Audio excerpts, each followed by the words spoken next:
तो बट सच में बता रहा हूँ आपको, मीटिंग रात के 9 बजे से स्टार्ट होनी है। बट मैं इसकी तैयारी शाम दिन से ही कर रहा हूँ, और शाम से मैं एग्रेसिव मोड में हूँ कि कितना जल्दी 9 बज जाए, जो कि हम मीटिंग में आए और अपने लोगों के साथ में बातचीत करें। तो देखिए, मेरा नाम रंजीत है, जैसा कि आप सब लोग जानते हैं। और जो नए साथी हमारे बीच है उनको मैं ये अपना परिचय दे रहा हूँ। मेरा नाम रंजीत कुमार है और मैं छोटे से कस्बे क्यूल का रहने वाला हूँ, और इस डायरेक्ट सेलिंग मार्केटिंग को काफी लंबे समय से सीखने की कोशिश कर रहा हूँ। और मैंने जो सीखा है, मैंने जो अनुभव गेन किया है, मैंने जो तजुर्बा प्राप्त की है डायरेक्ट सेलिंग को लेकर के, उसका कुछ संक्षेप में वर्णन आज आप लोगों के बीच में करने वाला हूँ। क्योंकि 45-50 मिनट में लंबी बातचीत नहीं होती है, मैं अपनी कोई कहानी आपको नहीं बताने वाला। क्योंकि देखिए, मैं अपने सेमिनार में एक बात जरूर कहा करता हूँ कि जब एक व्यक्ति संघर्ष वाली लाइफ में होता है ना, जब एक व्यक्ति मेहनत कर रहा होता है, जीवन संघर्ष में चल रहा होता है, तो उनका कोई भी साथी उनके साथ खड़ा नहीं होता है। लेकिन जब संघर्ष के दौर खत्म होते हैं और सफलता आपके पास होती है, तो वही लोग आपके साथ लगने लग जाते हैं, वही लोग आपके पीछे और साथ साथ चलने लग जाते हैं। तो मतलब क्या है, कहने का मतलब साफ है कि जब आप संघर्ष कर रहे होते हैं तो दुनिया आपके साथ नहीं होती है, जब आप सफलता प्राप्त करते हैं तो दुनिया आपके साथ होती है या आपके पीछे पीछे होती है। बहरहाल, बात एक छोटी सी कहानी से मैं करना चाहूंगा यहाँ पे उपस्थित सभी साथियों के बीच में। एक बहुत बड़ा संदेश है यहाँ पे। एक बार एक इंटरव्यू निकला पेपर के अंदर, जैसा कि आज भी निकलता है। और उस इंटरव्यू में बहुत सारे लोग उसके फॉर्म को फिलअप करते हैं, भरते हैं। तो इंटरव्यू था शौचालय साफ करने का। समझ पा रहे हैं ना? जी सर जी। एक व्यक्ति मुझे वीडियो आप ऑफ कर सकते हैं, एक व्यक्ति को म्यूट ऑन करिए। हाँ सर। आवाज थोड़ा कट रहा है सर आपका, थोड़ा सा वीडियो आप ऑफ करें। ये सर आवाज कट रही है आवाज आपकी। कट रहा है? हाँ सर, नेटवर्क इशू है लगता है। वो नेटवर्क। देखिए, बंद कर दे रहा हूँ। अब क्लियर है? हाँ सर। हाँ ठीक है सर, ठीक है। तो चलिए, मैं वीडियो अभी ऑफ रखा हूँ। और मैं ये कह रहा था कि शौचालय की एक वैकेंसी निकलती है, उसमें अलग अलग बहुत सारे लोग उसके इंटरव्यू के लिए फॉर्म को फिलअप करते हैं। इंटरव्यू का दिन आता है, सभी लोग इंटरव्यू के लिए जाते हैं। उसी में से एक बंदा इंटरव्यू के लिए जाता है, और इंटरव्यू देने के बाद जब वो पास आउट होता है तो उसको हस्ताक्षर करने की बात कही जाती है, सिग्नेचर करने की बात कही जाती है। तो सामने वाला बंदा ये बोलता है कि मैं सिग्नेचर नहीं कर सकता, मतलब हस्ताक्षर नहीं करना आता था उसको। तो इंटरव्यू लेने वाला जो व्यक्ति था ना, वो सीधे सीधे उसको रिजेक्ट कर दिया और बोला कि आपकी नौकरी, अगर आपको हस्ताक्षर करना नहीं आता है तो आपकी नौकरी आपको नहीं मिलेगी। अब वहां से वो बंदा मायूस होकर के निकलता है। और मायूस होने के बाद निकलता है तो मार्केट में वो जॉब खोजता है, कोई प्राइवेट जॉब खोजना शुरू कर देता है। तो उसी शौचालय से लेके उनके घर के बीच में एक फल की दुकान उनको दिखता है। ध्यान से सुनिएगा, इस कहानी को समझ में आएगा। मजा लेने के लिए नहीं सुनना है, इसके संदेश क्या है उसके पीछे आप इसके ध्यान को समझिएगा। अब वो एक फल की दुकान पे जाता है और उस फल वाले से ये कहता है कि मुझे जॉब चाहिए, मुझे नौकरी चाहिए। तो बोले कि भैया आप क्या कर सकते हो? तो उन्होंने कहा कि मैं आपके दुकान में आपका फल का साफ सफाई कर सकता हूँ, दुकान का साफ सफाई कर सकता हूँ, आप जो बोलोगे सब कर लूंगा। बट उसको ये रखा गया कि वहां पे फल को साफ करने की ड्यूटी उसकी लगाई गई, और उसका एक निश्चित अमाउंट तय हुआ सैलरी के तौर पे। और साफ सफाई ऐसा करने लगा बंदा कि आपने देखा होगा, एप्पल हो, नारंगी हो, मौसम्मी हो, तो कपड़ा से उसको रगड़ता है, रब करता है, घिसता है। वो जब बार बार कपड़ा रगड़ाता है ना, तो एप्पल में जो है ना चमक बढ़ जाती है। बढ़ती है नहीं बढ़ती? जी बढ़ जाता है। तो ये जब रगड़ रगड़ के वो साफ करने लग गया अपने फलों को, तो और दिन के अलावा उसकी दुकान में सेल बढ़ने लगी। क्योंकि फल चमकदार देख करके हर व्यक्ति वहां पे जाने लग गया, उसकी दुकानें जो है ना बहुत तेजी से चलने लग गई। साल 2 साल 3 साल जब गुजरे तो इनके पास एक बहुत अच्छा अनुभव आ गया। जब अनुभव आ गया उस बंदे के पास, तो उन्होंने ये सोचा कि अब एक काम करते हैं हम, कि ये छोटी सी रेडी मैं खुद ही लगा हूं, अब मुझे नौकरी नहीं करनी। और उन्होंने एक निर्णय लेता है देखिए यहाँ पे भी एक संदेश है कि एक व्यक्ति का एक छोटा सा निर्णय जिंदगी नहीं बदल सकता, बट एक मैसेज यहाँ पे क्या है कि एक व्यक्ति सोच समझ करके लिया गया सही समय पे निर्णय उस व्यक्ति के जिंदगी को बदल सकता है। आगे इस कहानी को बढ़ाते हुए मैं ये कहना चाहता कि वो अपनी एक फल की दुकान लगा लेता है। अब वो नौकरी नहीं करके वो खुद मालिक बन जाता है, और धीरे धीरे धीरे धीरे वो, चूंकि चमकाने वाली कला इसी लड़के के अंदर थी, इसी व्यक्ति के अंदर था, और वो धीरे धीरे क्या हुआ कि वो जो दुकानदार के पास फल लेने के लिए जाता था व्यक्ति, अब वो इसके दुकान पे आने लग गया, और धीरे धीरे उसका कम हो गया और इस व्यक्ति का फल का दुकान चलने लग गया।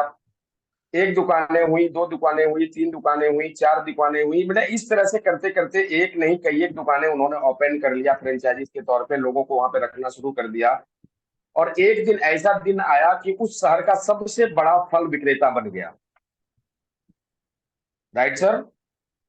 जी कि वो बहुत बड़ा विक्रेता बन गया उस शहर का, और अमीर व्यक्ति बन गया। तो एक दिन बैंक से, चूंकि उसका कारोबार होता था, तो बैंक में एक दिन उनको कॉल किया गया, जब उनके अकाउंट में करोड़ों अरबे रुपए जमा थे, तो बैंक के द्वारा उनको बुलाया गया, और बैंक में बुलाने के बाद उस एक फॉर्म दिया गया उनको, और फॉर्म पे साइन करने के लिए कहा गया कि भैया आप इस पे हस्ताक्षर कीजिए, सिग्नेचर करिए। अब जैसे ही वो बैंक का अधिकारी ये सामने वाला व्यक्ति को साइन करने के लिए दिया, तो ये व्यक्ति का सीधा सीधा स्ट्रेट फॉरवर्ड जवाब था, मुझे हस्ताक्षर करना नहीं आता। तो बड़ा वो अधिकारी वहां पे, बड़ा मतलब ये हुआ कि इस व्यक्ति के अकाउंट में करोड़ों रुपया है, इतना बड़ा व्यवसायी है ये, इतने सारे पैसे इनके पास हैं, बट ये कहते हैं कि साइन करना नहीं आता। तो अधिकारी वहां से पूछता है कि भैया अगर आपको साइन नहीं करना आता, तो इतने सारे पैसे आपके पास हैं, इतने आप ज्यादा सफल हैं, अगर साइन करना आता तो आप कितने बड़े आदमी होते। तो सामने वाला व्यक्ति का जवाब यही था कि अगर मुझे हस्ताक्षर करना आता तो आज मैं इतना बड़ा व्यक्ति नहीं होता, मैं किसी सुलभ शौचालय के दरवाजे पे बैठ करके सुलभ शौचालय को साफ सफाई कर रहा होता। मतलब क्या है कहने का, इस कहानी का संदेश क्या है? नेटवर्क मार्केटिंग में बहुत ज्यादा पढ़ा लिखा होना जरूरी नहीं है। बहुत सारे लोगों को ये लगता होगा कि किसी के पास मैट्रिक की डिग्रियां हैं, किसी के पास इंटर की है, कोई ग्रेजुएशन किया हुआ है, कोई एलएलबी किया हुआ है, कोई पीएचडी किया हुआ है, इसलिए लोग सफल हो रहे हैं। बट ऐसे ऐसे लोगों को भी आपने सुना होगा या देखा होगा कि डायरेक्ट सेलिंग मार्केटिंग में ऐसे भी कई नाम है जो कुछ भी पढ़ा लिखा नहीं है, उसके बावजूद भी इस बिजनेस का हीरो बना हुआ है, बहुत बड़ा एम्पायर उनके सामने खड़ा है, बहुत बड़ी उपलब्धि उन्होंने हासिल करी है। सुना या नहीं सुना आप लोगों ने? जी जी सुने हैं सर।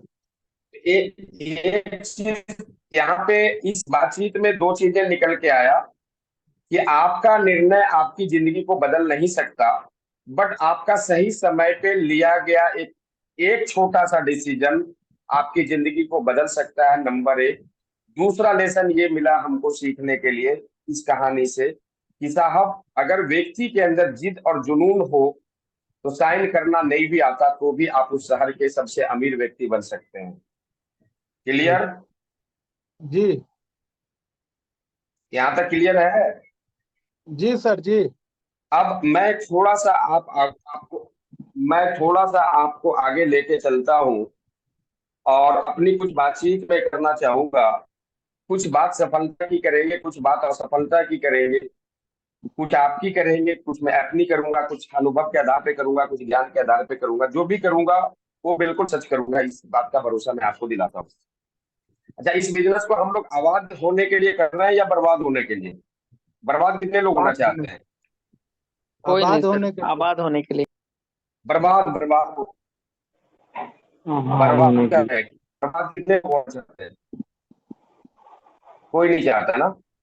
जी अब देखिए, चाहता कोई नहीं है बर्बाद होना, बट जितने काम हो रहा है ना वो बर्बाद होने के ही काम है। आगे से आगे मैं, चूंकि बर्बाद और आबाद दोनों को एक साथ लेकर के कोट करेंगे हम आपको, आबाद वाली बात बाद में करेंगे, थोड़ा पहले बर्बाद वाली ही बात कर लेते हैं। कि आप अगर आबाद नहीं हो रहे हैं तो बर्बाद होने की दिशा में कहीं ना कहीं आगे आप बढ़ रहे हैं। और अगर आपने अभी भी अपनी सोच को नहीं बदला, अपने दिशा को नहीं बदला, तरीका को नहीं बदला, तो दुनिया की कोई ताकत आपको इस बर्बादी से बचा नहीं सकता। और बर्बादी के भी कुछ प्रमुख कारण है, अगर आप लिखना चाहें तो लिख लीजिए, डायरी पेन अगर आपने ले रखा है तो। कभी भी आपके लिए, आपकी टीम के लिए, अपने परिवार और समाज के लिए उपयोगी होगा वो जो चीज मैं आगे आपको बताने वाला हूँ। अगर आपको बर्बाद होना है तो बस एक काम करिए, खूब मजे में नींद लीजिए, नींद खूब लीजिए, बर्बाद होने की गारंटी है। कितने लोग लेते हैं? बर्बाद होना है, नींद खूब लीजिए। बाबू लोग खा तो लगी है।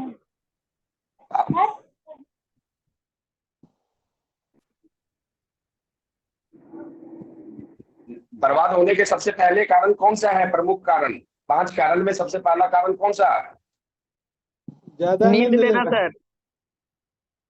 खूब नींद लेना नहीं, खूब लिख रहा है उसमें, नींद खूब लेना, हाँ, ज्यादा लेना।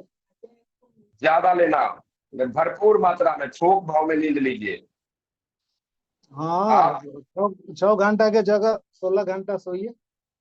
नहीं नहीं, वो रात के बजाय दिन में भी सोइए ना, कोई दिक्कत नहीं है। रात तो बनना ही है सोने के लिए, दिन में भी 6 घंटा सोइए, कोई दिक्कत नहीं है। नंबर 2, बहुत लोगों को हर बात बात में गुस्सा आता है।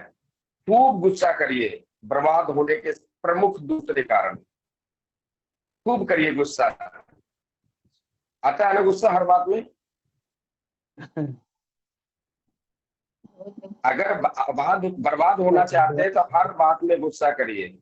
सब्जी में नमक कम हो जाए तब भी गुस्सा करिए, मैं फिर नाश्ता नहीं तब भी गुस्सा करिए।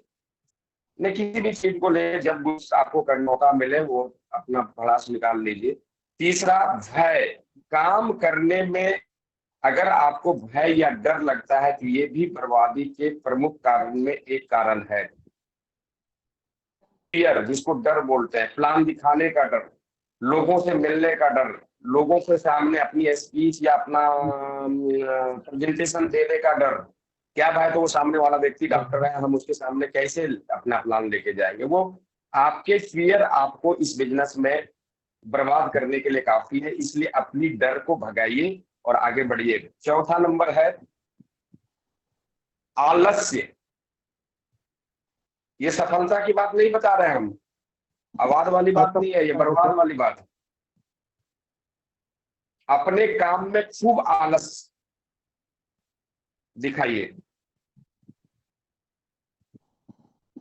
जब भी प्लान दिखाइए तो झपकी लीजिए, प्लान दिखाने नींद लीजिए। स्पीच दे रहा कोई सामने वाला लीडर जूम पे, तो उसमें भी झपकी ले लीजिए बैठे बैठे।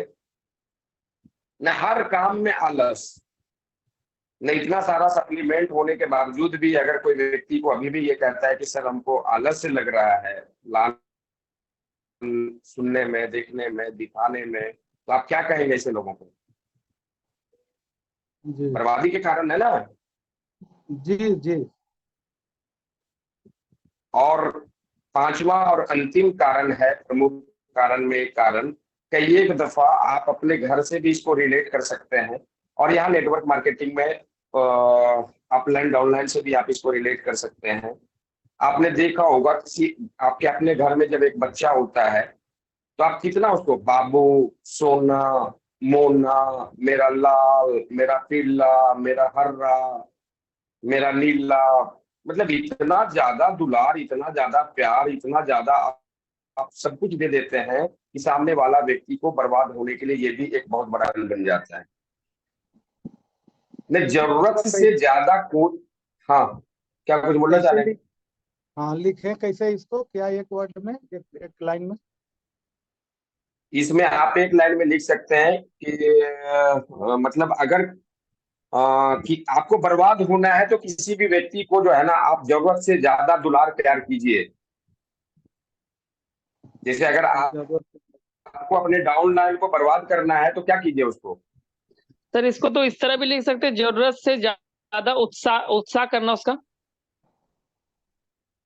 जरूरत से ज्यादा दुलार प्यार करना, उत्साह नहीं, दुलार करना, दुलार प्यार प्यार करना। करना।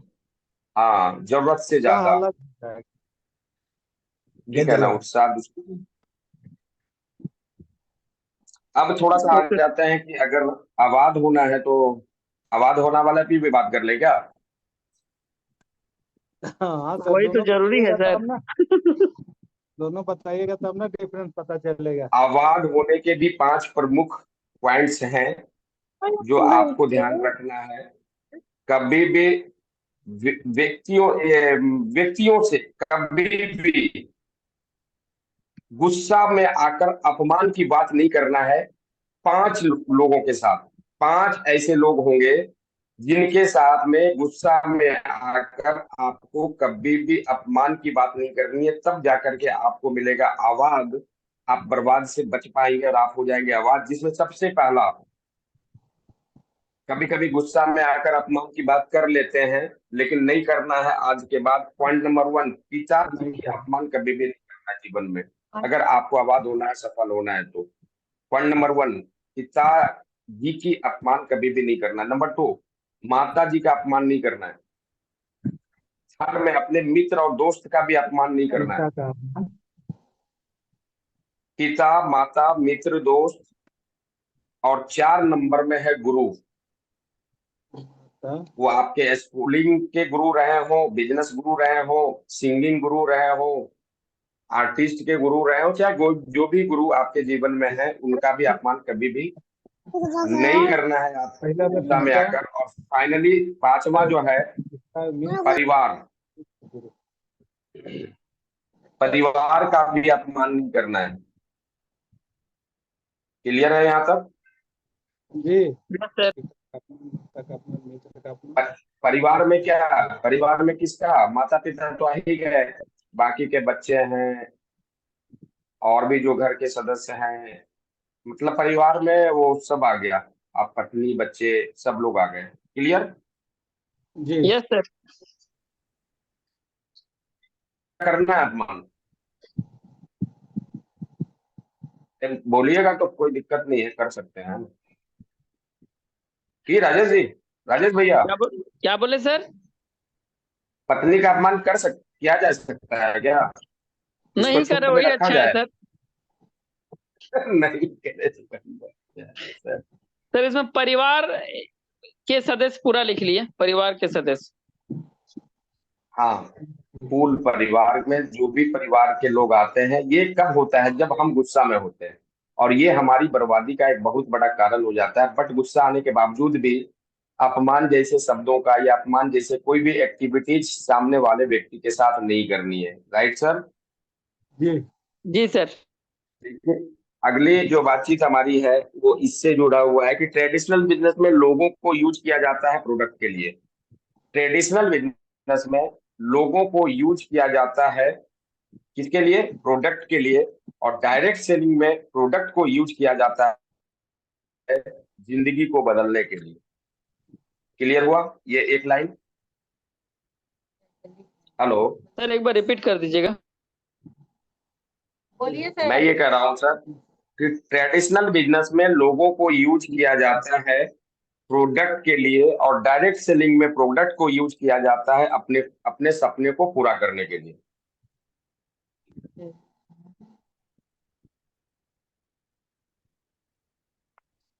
अब बताइए, ट्रेडिशनल बिजनेस वाला जो प्रोडक्ट है वो ज्यादा हमारे लिए फ्रूटफुल है, या फिर डायरेक्ट सेलिंग मार्केटिंग के प्रोडक्ट हमारे लिए फ्रूटफुल है?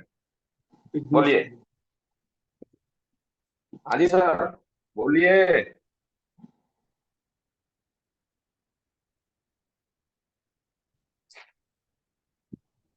डायरेक्ट सेलिंग है सर, डायरेक्ट सेलिंग का क्या प्रोडक्ट लिख ज्यादा रहे? इम्पोर्टेंट है। Direct selling. डायरेक्ट सेलिंग में प्रोडक्ट यूज किया जाता है अपने सपने को पूरा करने के लिए। ट्रेडिशनल मार्केट में प्रोडक्ट यूज किया जाता है लोगों के लिए। बिजनेस में लोगों को यूज किया जाता है प्रोडक्ट के लिए। Yes,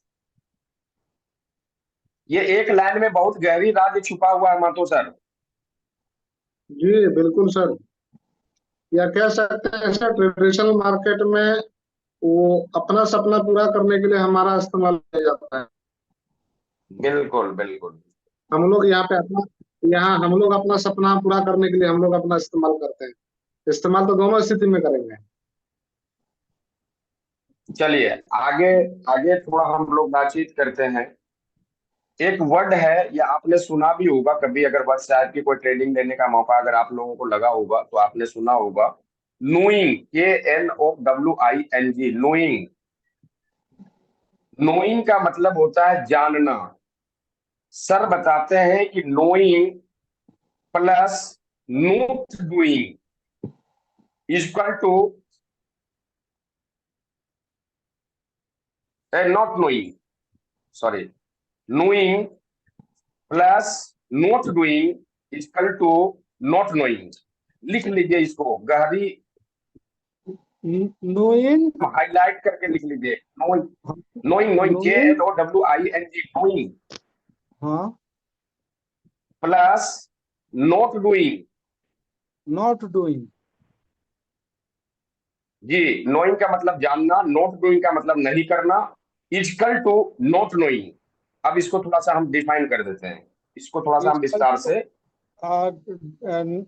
knowing plus not doing equal to not knowing not knowing. मतलब आप जानते हैं। हाँ हाँ, सर पहले क्या स्पेलिंग बोले? KNOWEG।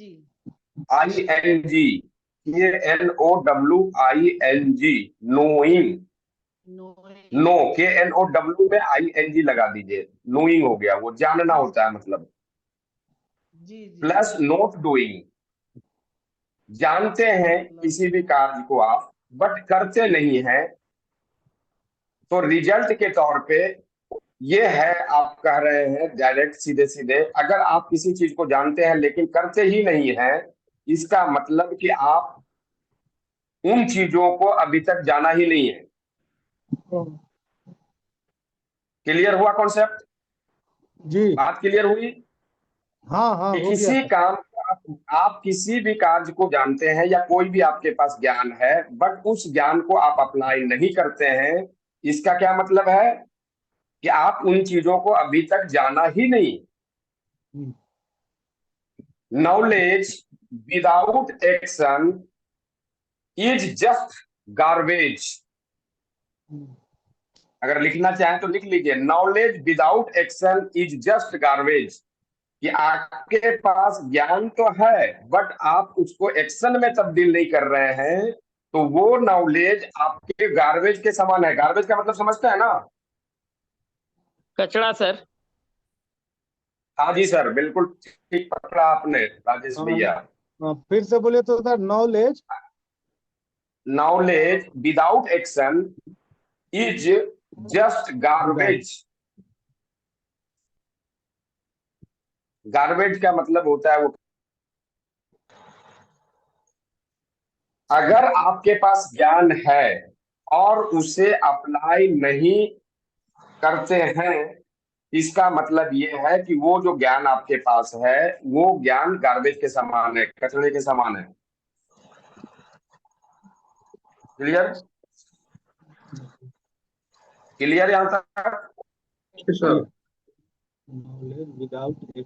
अब मैं आगे थोड़ा सा इस पे थोड़ा सा और विस्तार से आपको बताने की कोशिश करूं। डायमंड क्लब के बारे में कितने लोग जानते हैं?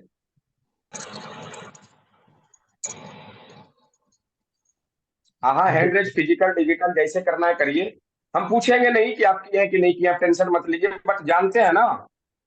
जी सुरेश सर, हाँ नहीं सर। जानते। हाँ, नहीं जानते सर। डायमंड, अच्छा जो नहीं जानती है उनको फिर बताएंगे हम आगे। जो डायमंड क्लब के बारे में जानते हैं पर करते नहीं हैं, इसका मतलब है कि वो नहीं जानते हैं। अगर आप RCM का प्लान दिखाना जानते हैं बट दिखाते ही नहीं है, इसका मतलब आपको प्लान दिखाना नहीं आता है। जी आप RCM के प्रोडक्ट के सारे इंग्रेडिएंट आपने रटा हुआ है, पढ़ा हुआ है, बट उस इंग्रेडिएंट को किसी भी व्यक्ति विशेष के सामने अगर आप बताइए। प्रेजेंटेशन नहीं दे रहे हैं, डेमो नहीं दे रहे हैं, तो इसका ये मतलब साफ साफ है कि आप नहीं जानते हैं। क्लियर? जी यस सर। और इसको मतलब हल्का करके बताएं कि समझ में आ गया ये। सर समझ में तो आ गया सर। हाँ बिल्कुल समझ में आ गया। तो अभी तक डायमंड क्लब हो गया है सबका? हाँ हो गया है सर। जानते हैं पर करते नहीं है, इसका मतलब जी knowledge without action is just garbage. जानते सब है पर अप्लाई नहीं हो रहा है, कोई काम का नहीं है। चलिए आगे बातचीत करते हैं। यहाँ पे उपस्थित जो भी लोग हैं, देखिए अगर मैं पूछूं ये सवाल कि स्टार रूबी कितने लोग बनना चाहते हैं, तो सबसे पहले मैं भी अपना हाथ खड़ा करूंगा कि मैं भी बनना चाहता हूं। लेकिन आप मुझे बताइए, ये सच में कि आप भी बनना चाहते हैं क्या? खड़ा करके बताइए, हाथ खड़ा करके बताइए। ऐसे नहीं होगा, हाथ खड़ा करके बताइए या हैंड रेज करके बताइए, बनना चाहते हैं। अब बहुत लोगों को इस बात से परेशानी हो रही है कि सर स्टार रूबी का जो व्यापार होता है वो होता है मिनिमम 4 करोड़, 2 करोड़ इधर और 2 करोड़ इधर, 4 करोड़ होता है सर। और आप कौन सा सवाल पूछ रहे हैं? मेरा तो 40,000 का बिजनेस नहीं होता है, 40,000 परचेज वॉल्यूम नहीं हो रहा और आप बोलते हैं कि 4 करोड़ का व्यापार है। मन में आ रहा होगा ना आपका सवाल? जी सर। तो चलिए इसको मैं क्लियर कर देता हूं आपको कि एक तो सबसे पहले जब तक आप बड़ा नहीं सोचते हैं, एक बार नहीं, क्योंकि 4 करोड़ बिजनेस के लिए, 4 करोड़ वॉल्यूम के लिए सबसे जो जरूरी चीज है वो है हमारे लिए परचेज वॉल्यूम। क्योंकि परचेज वॉल्यूम नहीं होगा तो स्टार रूबी नहीं होगा। होगा क्या? नहीं होगा सर। नहीं। तो अगर हम अकेले हैं, अकेले काम करते हैं और सिस्टम को काम में नहीं लेते हैं, आप अकेले काम करते हैं, सिस्टम को काम में नहीं लेते हैं, अपना दिमाग लगाते हैं, तो जीवन में कभी भी आपका 4 करोड़ होने वाला नहीं है, स्टार रूबी होने वाला नहीं है। मतलब क्या है? ये अगर हम अकेले काम कर रहे हैं और हमारे साथ सिस्टम काम नहीं कर रहा है, हम सिस्टम को काम में नहीं ले रहे हैं, अपना दिमाग से काम कर रहे हैं, तो आप 4 करोड़ की या स्टार रूबी पे नहीं पहुंचेंगे।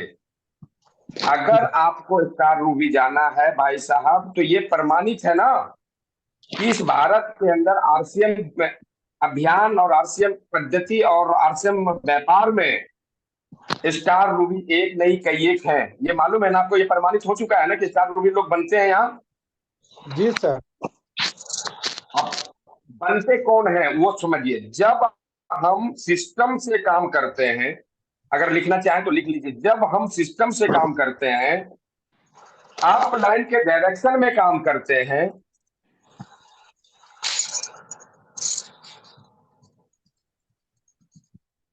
जब हम सिस्टम से काम करते हैं, अप लाइन के डायरेक्शन में काम करते हैं, हम एक टीम बनाकर काम करते हैं, तो ये 40,000 का व्यापार आज का, अगले आने वाले 2 4 5 साल 10 साल में ये 4 करोड़ नहीं 40 करोड़ का भी हो सकता है।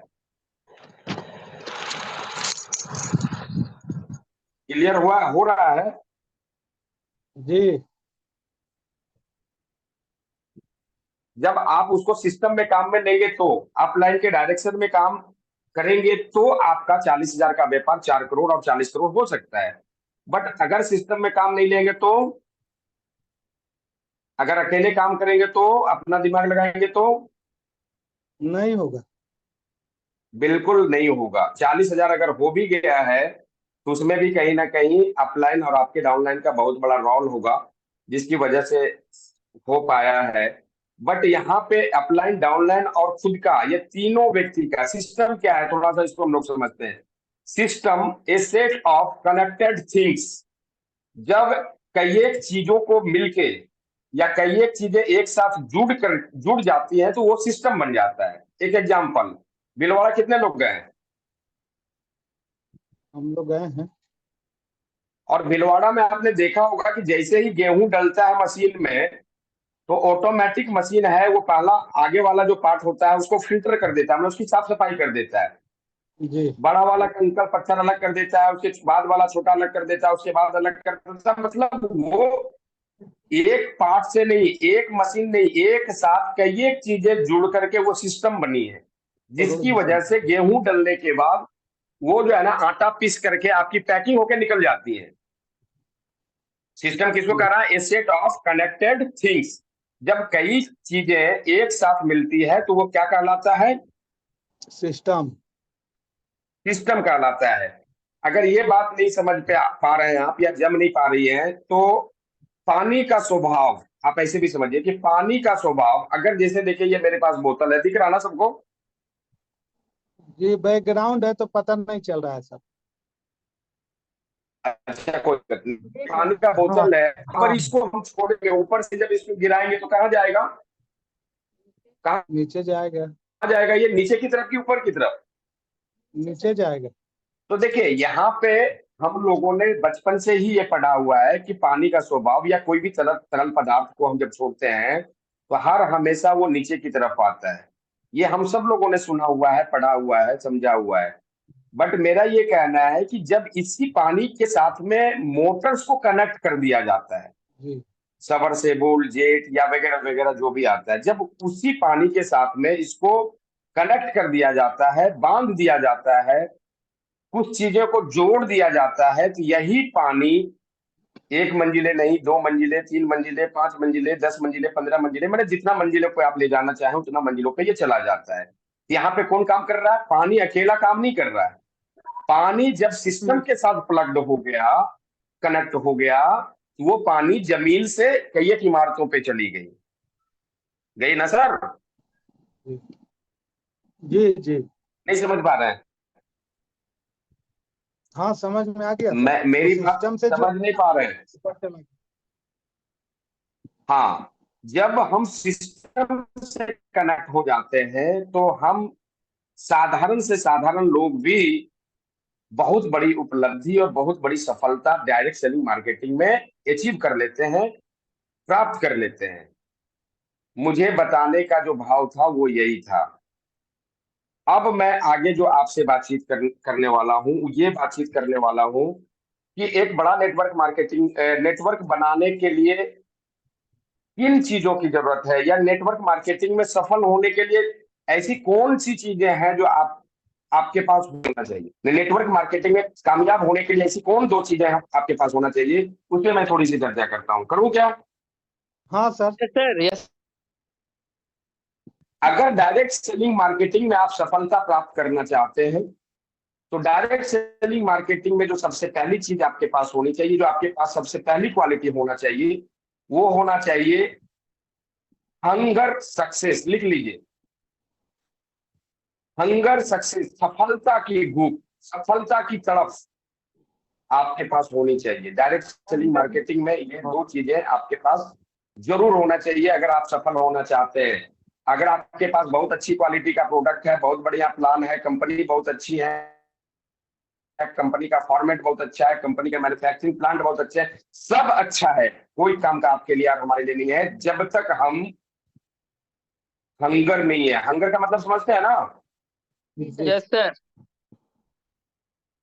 हंगर सक्सेस मैंने बोला है, सफलता की भूख।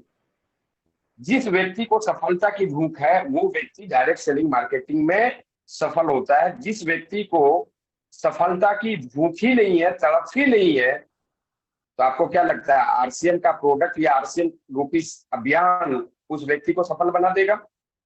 नहीं बनाएगा सर। बनाएगा क्या? नहीं बनाएगा। बिल्कुल नहीं। तो मेरा यहाँ पे कहना है आप सब भाई से कि देखिए, आप सब लोग, आपके अंदर कितनी तड़प है ये मेरे पास तो थर्मामीटर है नहीं, या मेरे पास कितनी तड़प और भूख है ये भी मेरे अपलाइन के पास कोई थर्मामीटर है नहीं। ये तड़प और भूख तो आपको खुद पैदा करना होगा भाई। करना होगा या नहीं करना होगा? जी सर बिल्कुल। अगर आपको रॉयल्टी चाहिए तो आपको अपनी भूख पैदा करनी होगी, टेक्निकल चाहिए तो भूख पैदा करना होगा, अगर आपको कार चाहिए तो उसके लिए भी भूख पैदा करना होगा। अगर आपके पास ये भूख नहीं है सफलता का मतलब सिर्फ टेक्निकल रॉयल्टी नहीं है, कार और पैसा नहीं है, यहाँ भी कई एक चीजें जब एक साथ मिलती है ना तो उसको सफलता बोलते हैं।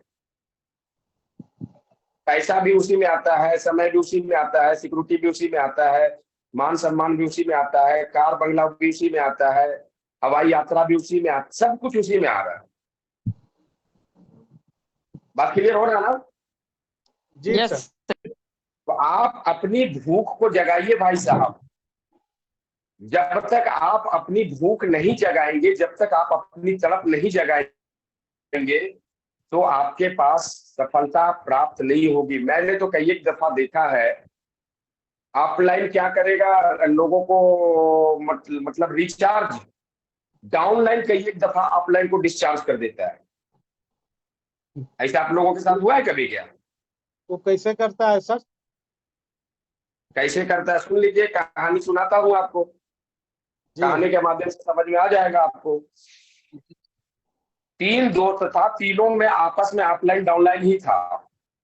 एक था इंग्लैंड का, एक था अमेरिका का और एक था भारतीय। और तीनों दोस्त एक साथ अमेरिका में पढ़ता था, यूएसए में पढ़ता था। एक दिन संडे की छुट्टी थी और संडे को जब छुट्टी मिला तो वो गया एक गंगा के किनारे, और गंगा के किनारे जाने के बाद बोला कि आज चलते हैं थोड़ा जो है ना नाव का सैर करते हैं। और तीनों नाविक से पूछा कि भैया आप कितना लोगे, इतने घंटे हम आपके नाव पे रहेंगे और उसके बाद फिर वापस आके जहाँ पे मुझे लोगे वहीं पे छोड़ना। तो बोला कि भैया मैं 500 रुपया लूंगा। और वो व्यक्ति रेडी हो गया देने के लिए, और देने के लिए रेडी हो गया तो सवार हो गया। अब तीनों व्यक्ति सवार हो गया, और सवार होने के बाद नाविक अपने नाव को खींचना शुरू किया। बीच मझधार समझते हैं ना?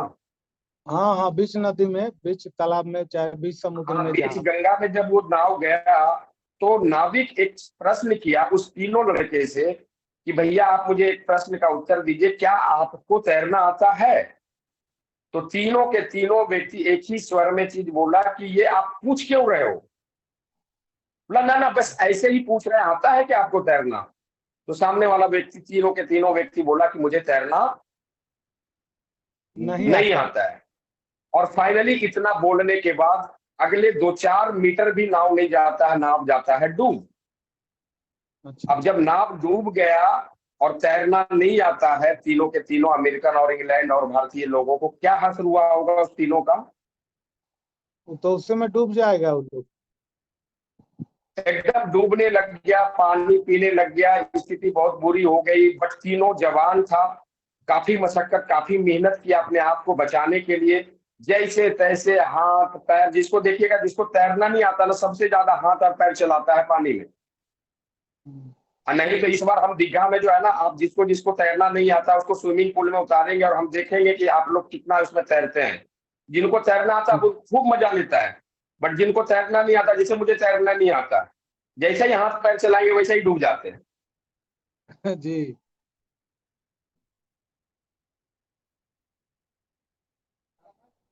एक ऊंचे स्थान को करके पहुंचता है और अपनी जानें बचाता है। सांस ऊपर की तरफ खींच रहा होता है, मुंह से जीभ बाहर आ रही होती है उस तीनों लड़के का। उसी बीच में इंसान के रूप में भगवान प्रकट होते हैं। इंसान के रूप में भगवान प्रकट होते हैं और भगवान बोलते हैं मैं आपके कर्म से, आपकी मेहनत की वजह से मैं खुश हुआ, आप मांगो, जो मांगोगे मैं दूंगा। ठीक है सर? जी।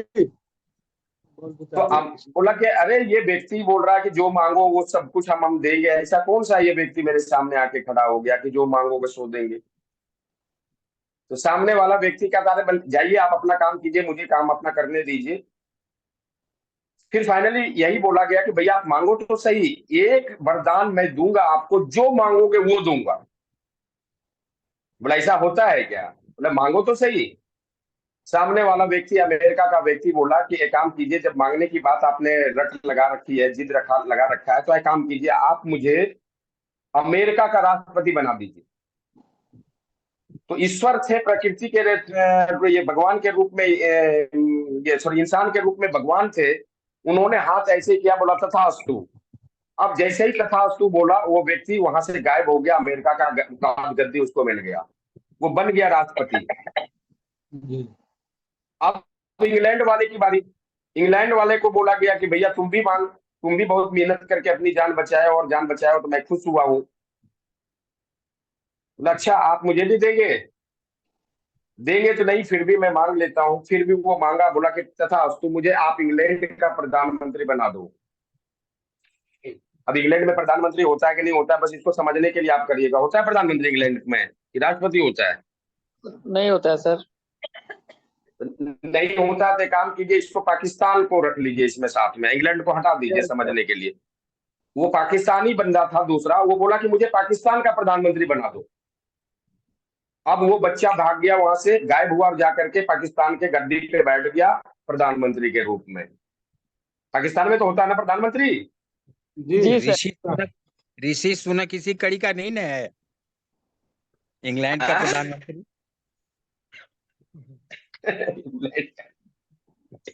तीसरा अब भारतीयों की बारी थी। बोला बाबू अब तू भी बचे हो अकेला, तू भी जो मांगेगा मैं दूंगा, चूंकि उन दोनों को मैंने जो भी मांगा है मैंने दिया है। बट अब आप मांगो कि आपको क्या चाहिए, जो मांगोगे सो देंगे। बोला आप मुझे नहीं दे सकते क्योंकि हम अमेरिकन और पाकिस्तानी नहीं है। बोला नहीं नहीं हम देंगे ना, क्यों नहीं देंगे, जब उन दोनों को दिए तो आपको भी देंगे। बोला हम भारतीय हैं और भारतीय लोगों को जो भी मांगा जाता है ना उसकी पूर्ति नहीं होती है। बोले होगी पूर्ति आपकी, आप बताओ तो सही क्या चाहिए। ऐसे करते करवाते फाइनली बोला कि नहीं आप तो देंगे नहीं, फिर भी आप जिद बांध रहे हैं तो चलिए मैं मांग लेता हूं आपसे। मैं आपसे यही मांग रहा हूं कि आज जो आपने मेरे दोनों दोस्तों को मेरे से अलग किया है, उन दोनों दोस्तों को मेरे पास वापस बुला दीजिए।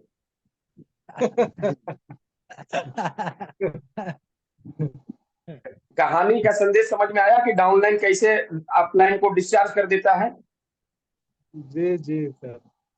वो अपलाइन ही था, भारतीय व्यक्ति सर, जी ये सॉरी वो अमेरिकन वाले। मतलब एक कभी मौका लगे ना तो डाउनलाइन अपलाइन को भी डिस्चार्ज कर देता है। और इसको बोलते हैं कि हम तो सनम डूबेंगे ही सनम, तुमको भी ले डूबेंगे। तुमों को भी ले डूबेंगे सनम। जी ये कहानी का संदेश यही है कि हम तो कामयाब नहीं होंगे बट हम आपको भी कामयाब होने से रोक देंगे। ये कहानी मुझे यहाँ से सीख देती है। तो भैया मुझे सफलता अर्जित करनी है, उसके लिए भूख पैदा करनी है। पॉइंट नंबर 2 इसमें जो दूसरी प्रमुख बातें हैं, ऑलवेज बी लर्निंग, हमेशा सीखते रहें। हमेशा लर्निंग एंड कोचेबल, या कोच कह सकते हैं, लर्निंग एंड कोचेबल मतलब सीखने और सिखाने के लिए हर हमेशा अपने आप को तैयार रखिए।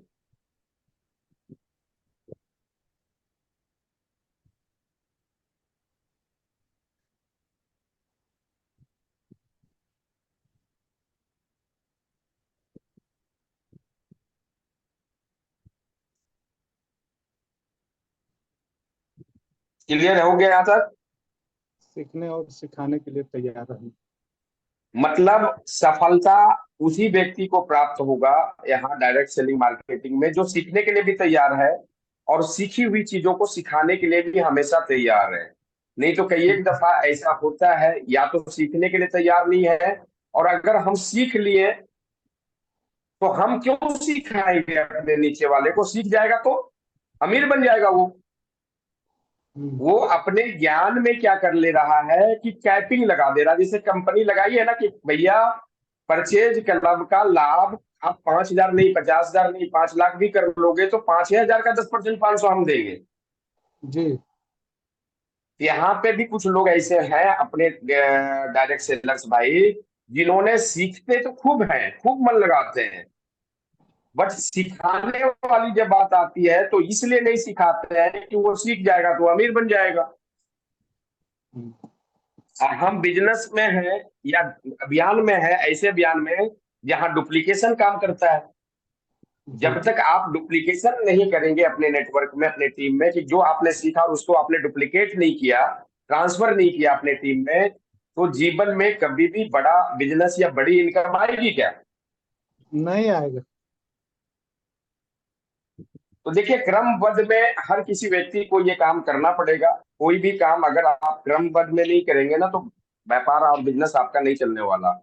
देखिए सिस्टम क्यों जरूरी है, थोड़ा सा इसके ऊपर भी हम लोग बातचीत कर लेते हैं। वाई सिस्टम, इसके ऊपर we are in business of duplication. System हम इसलिए को फॉलो करना है हमें कि सिस्टम ही एक ऐसी चीज है जहां पे डुप्लीकेट होने की संभावनाएं रहती है, क्योंकि डायरेक्ट सेलिंग मार्केटिंग में सिस्टम इस तरह का बनाया गया कि अगर आप डुप्लीकेशन वाला सिस्टम नहीं बनाएंगे तब तक आपका बिजनेस बड़ा नहीं होगा। इसमें एक लाइन आप लिख सकते हैं, अगर आप लिखना चाहें तो we are in business of duplication, do not a superman, follow the system and create the system. अगर आपको अपने नेटवर्क में डुप्लीकेशन तैयार करनी है तो आपको सुपरमैन की तरह काम नहीं करना है, आपको क्रिएट करना है। क्या क्रिएट करना है? सिस्टम क्रिएट करना है,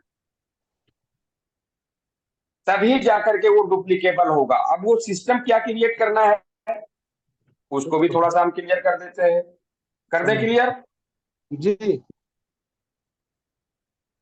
यहां पे मैंने यही कहा कि सिस्टम क्यों, वाई सिस्टम, तो मैंने ये बोला we are in business of duplication. हम लोग अपने व्यापार में डुप्लीकेशन चाहते हैं, यही चाहते हैं ना जी। तो आपको do not a superman, follow the system and create the system. आपको एक सुपरमैन की तरह यहाँ पे काम नहीं करना पड़ेगा, आपको काम करना पड़ेगा या तो आप फॉलो अप कीजिए अपने कंपनी का, सिस्टम का, अपलाइन का, या तो कोई सिस्टम को क्रिएट कीजिए। जी अब कंपनी के द्वारा एक सिस्टम क्रिएट है जिसको कि हम लंबे समय से जानते हैं, हम उसी को कॉपी पेस्ट करते हैं अपने व्यापार में। होम मीटिंग क्या है? जी इसके द्वारा ये क्रिएट किया गया सिस्टम है या नहीं है? जी है ये। बोलिए ना, हाँ या नहीं? हाँ है सर। हाँ सर। हाँ है। होम मीटिंग हमारा क्या है? ये सिस्टम है जो हमारे सीनियर्स के द्वारा क्रिएट किया गया है। जी वीकली मीटिंग ये क्या है? ये भी एक सिस्टम का ही पार्ट है जी जो हमारे सीनियर्स के द्वारा क्रिएट किया गया है। जो हमारे वक्त साहब जो करते थे होम मीटिंग, वही काम सुजीत जी ने किया, सीखा। सुजीत जी ने जो काम करना प्रारंभ किया वही काम मैंने सीखा, होम मीटिंग क्या, वीकली मीटिंग का। वही काम जो मैं किया वही काम मैं सिकंदर जी, रंजीत जी, सुरेश जी, राजेश जी, या जिनका जी मैं नाम नहीं ले पा रहा हूँ, उन लोगों को भी मैं क्या कर रहा हूँ, यही चीज कर रहा हूँ ना, डुप्लीकेट करने का। जी सर। दो ही चीजें हैं, या तो अपलाइन के द्वारा जो सिस्टम बनाया गया है उसको आप फॉलो करिए, या तो फिर आप क्रिएट करिए। क्लियर? जी अब मीटिंग का सिस्टम क्या है? अब देखिए एक सिस्टम और है यहाँ पे जो ऑटो मोड में चलता है, जो कंपनी के द्वारा ही डिजाइन है, 8 PM JRCM। ये एक नारा ही बन गया है, 8 PM JRCM। क्या है ये? आप जुड़िएगा तो भी, नहीं जुड़िएगा तो भी, 8 बजेगा मीटिंग शुरू होगी, 9 बजेगा मीटिंग खत्म हो जाएगा। जी ये क्या है? सिस्टम है, यूएस के द्वारा क्रिएट किया गया सिस्टम है। ये किया गया है, ऑटो मोड में चलता है। ऐसा है कभी कि सुरेश जी नहीं जुड़े 8 बजे वाली मीटिंग में तो वो मीटिंग नहीं हुआ? ऐसा होता है क्या? नहीं होता है सर, वो लगातार चलते रहता है। या फिर मैं ये कहूं कि अभी जो रात के 9 बजे वाली हम लोगों की मीटिंग हो रही है, ये मीटिंग भी आज से 2-3 साल पीछे शुरुआत किया गया, कम ज्यादा संख्या जो भी रहा हो, बट ये कहीं से शुरू हुआ। और आज अगर कोई व्यक्ति नहीं भी है, महतो सर नहीं है, मीटिंग होती है नहीं होती है? रंजीत सर नहीं रहते हैं, मीटिंग होती कि नहीं होती है? सिकंदर जी नहीं रहते हैं, मीटिंग होती कि नहीं होती है? ये क्या है? सिस्टम है।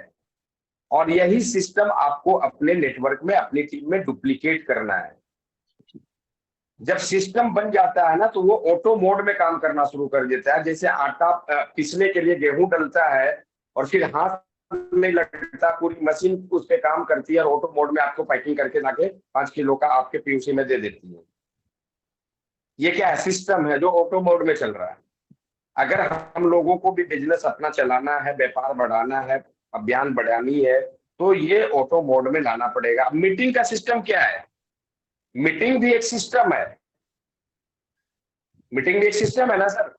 जी जी पहले कोई व्यक्ति आप किसी भी व्यक्ति को 1 बाय 1 प्लान दिखाते हैं और सामने वाला व्यक्ति नहीं कन्विंस होता है, तो आप उस व्यक्ति को ये कह सकते हैं कि भाई मेरे 1 बाय 1 अगर मेरे से आपको बातचीत नहीं समझ में आई या पसंद नहीं आया मेरी बातचीत, तो देखो मेरे यहाँ एक सिस्टम बना हुआ है जिसको हम लोग होम मीटिंग बोलते हैं। यहाँ पे मेरे सीनियर्स आते हैं और यहाँ पे आकर के इस बिजनेस का या इस अभियान का प्लान प्रेजेंटेशन देते हैं, इस में बताते हैं, साथ में विजन देते हैं, प्रोडक्ट का कंपैरिजन बताते हैं, डेमोन्स्ट्रेशन करते हैं। आप वहां आइए, आपको वहां पे जरूर समझ में आएगा ये क्या है, सिस्टम है या नहीं है। सिस्टम है सर। वीकली मीटिंग सिस्टम है या नहीं है। मंथली सेमिनार, मान लीजिए किसी व्यक्ति को 1 बाय 1 में समझ में नहीं आया, होम मीटिंग में समझ में नहीं आया, वीकली मीटिंग में समझ में नहीं आया, तो हम ऐसे लोगों को ये भी कह सकते हैं कि भैया हमारे पास एक मजबूत सिस्टम है जो मंथली मीटिंग होती है, जिस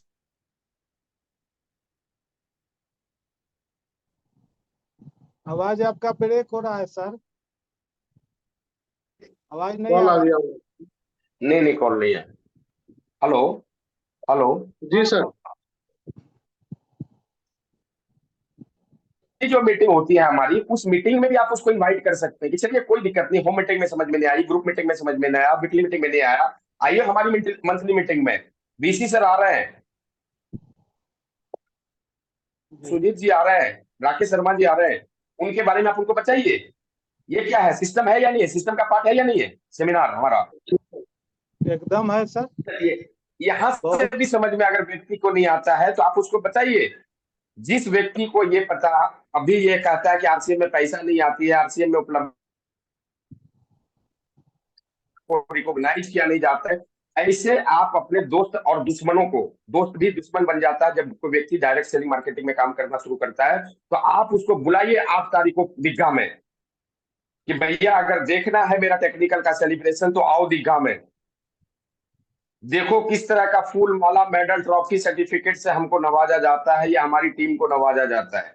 कितने एक्साइटेड लोग होते हैं वहां पे, लोग कितने लोग हमारे गले में माला डाल रहे होते हैं, कितने लोग मेरे हाथ में बुके डाल रहे होते हैं, कितने लोग फोटो खींच रहे होते हैं। अगर देखना है तो डेट निश्चित है, ऐसे लोगों को आप बुलाइए। कहां बुलाइए, 8 जून को दीघा में रिकॉग्निशन प्रोग्राम में बुलाइए। यहां से बात बन जाएगी आपकी, और यहां से भी बात नहीं बनती है तो एनुअल फंक्शन होता है कंपनी के लेवल पे, एनिवर्सरी होता है या नहीं होता है। जी सर। ले जाइए 30,000 के लोगों के भीड़ में इंदिरा गांधी इंडोर स्टेडियम में दिल्ली। जब उसको बैठने की जगह नहीं मिलेगी, जब वो बाहर में खड़ा होने का जगह उसको नहीं मिलेगा, तब उसको समझ में आएगा कि डायरेक्ट सेलिंग मार्केटिंग में कितना बड़ा ताकत है या ये सिस्टम किस तरीके से काम करता है। तो ये जो चीज मैं बता रहा हूं आपको, ये क्या बता रहा हूं, सिस्टम बता रहा हूं। एक ऐसा सिस्टम जो आप डुप्लीकेशन इसको कीजिए। वो पिछले मीटिंग में भी मैंने कहा था ना रांची में कि एक लकड़ी जब अकेला होता है, हम तोड़ने के लिए आपको दे तो आप तोड़ देंगे, बट अभी ही थोड़ी देर पहले मैंने कहा कि जब आप अकेला होंगे तो 40,000 का व्यापार भी आपको मुश्किल लगेगा, बट टीम के साथ, सिस्टम के साथ, अपलाइन के डायरेक्शन में अगर आप काम करना शुरू कर देंगे तो एक दिन 40,000 40 करोड़ होगा कि नहीं होगा, है या ना में बोलिए। एकदम होगा सर, 100% होगा। बच साहब का डायमंड है, डायमंड की जो पिन आती है 25 करोड़ 25 करोड़ जी, 50 करोड़ की ही बात कर रहे हैं। 50 करोड़ में उनका डायमंड हुआ है, और एक नहीं 3 डायमंड है। ये तो प्रूफ है ना, प्रूवन है ना। जी सर। जी। तो बनाइए सिस्टम, मातो सर बनाइए सिस्टम, सिकंदर सर बनाइए सिस्टम, सुरेश सर बनाइए सिस्टम, राजेश सर, जितने भी सीनियर लीडर्स हैं उनको एक सिस्टम बनाने की जरूरत है। विदाउट सिस्टम काम करेंगे फेल हो जाएंगे। सिस्टम का साथ लेंगे, आप आने वाले चंद महीने और चंद वर्षों में इस व्यापार का, इस अभियान का हीरो बन जाएंगे। अब आपको तय करना है कि हमको विदाउट सिस्टम काम करनी है, अपलाइन के डायरेक्शन में काम करना है, सिस्टम को पकड़ के काम करना है, डायरेक्शन या अपना रास्ता खुद बनाना है। ये आपको तय करना है। क्लियर है यहाँ तक? जी सर। और और फाइनली एक चीज और बता करके मैं अपनी बात को अब समाप्त करूंगा। एजुकेशन सिस्टम भी हमारे पास में है, जिसको भी कहीं ना कहीं कंपनी के द्वारा या सीनियर्स के द्वारा बना दिया गया है।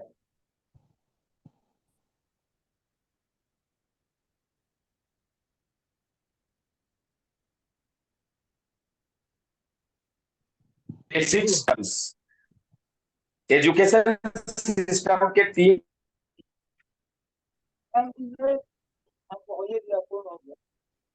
आवाज आपका ब्रेक हो रहा है सर, आवाज नहीं आ रहा है।